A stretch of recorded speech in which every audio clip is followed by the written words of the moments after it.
Ladies and gentlemen, welcome back to another broadcast of The Weekly with me, Neff.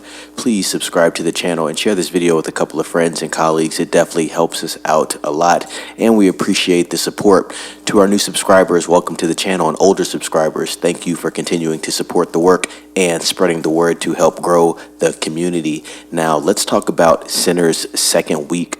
Projections say that it could have an astonishing low, negative 16% drop this weekend. So typically you see a film drop, maybe even 50%, 45% is pretty common, but for it to still only have a negative 16% drop actually says a lot about the resilience of this film in its second week. And I've even seen people speculate that it could make damn near as much money as it did in its first weekend opening at the box office.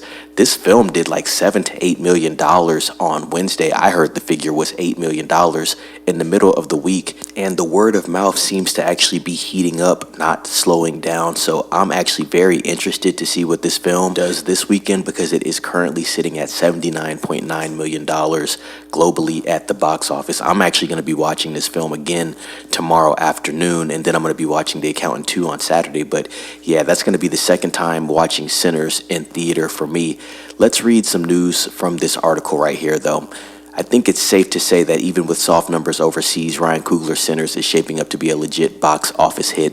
The movie pulled in a strong $7 million on Wednesday, which is wild considering that's nearly half of what it made on its holiday-boosted Friday. And usually midweek numbers are way lower, obviously, because people are working and doing other things, like under 20% of the weekend take. So this is definitely significant.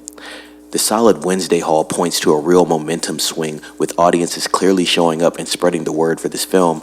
Early projections have it at clearing $77 million domestically by the end of its first week. And with momentum like this, it's clear that Sinners is still in for a strong run.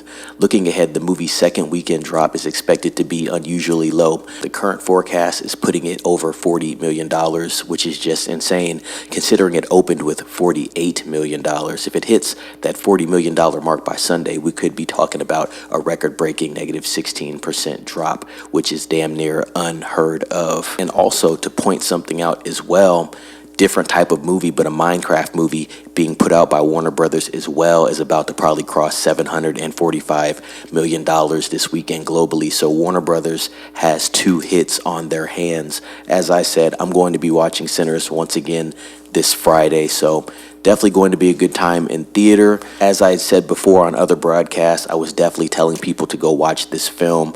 I did a review for this film that is out now, so go watch that. Gave the film an 8 out of 10.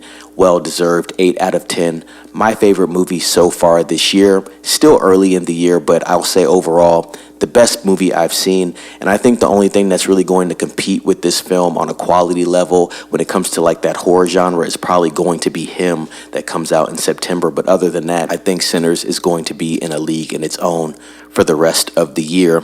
Ladies and gents, what do you think about this news? Incredibly strong run from Sinners so far. I'm going to put up some pictures as well, just showing some of the seating charts. Still packing out theaters and IMAX, even at late times during the week, this upcoming weekend. There's a lot of things happening, and the fact that Sinners is being able to compete in its second week like that is quite impressive. And there is quite a bit of competition in theaters this weekend. As I said, The Accountant 2 from Paramount is releasing. You have Until Dawn from Sony Pictures. You have the re-release of Revenge of the Sith, and I was looking at seating charts for that, and that is packing out theaters as well, which I expected, because Star Wars fans, this is really probably the last solid film that they respected from the 3 trilogy releases. So as I said, Sinners is still doing its thing. With that being said, ladies and gents, let me know down in the comments what you thought about this news. How many times have you seen Sinners? Do you plan on watching the film again? And what did you think about the film overall? Definitely want to hear from everybody. Please subscribe to the channel and share this video with a couple of friends and colleagues. Like this video and ring the bell for notifications for updates. Be safe. It's Neff signing off.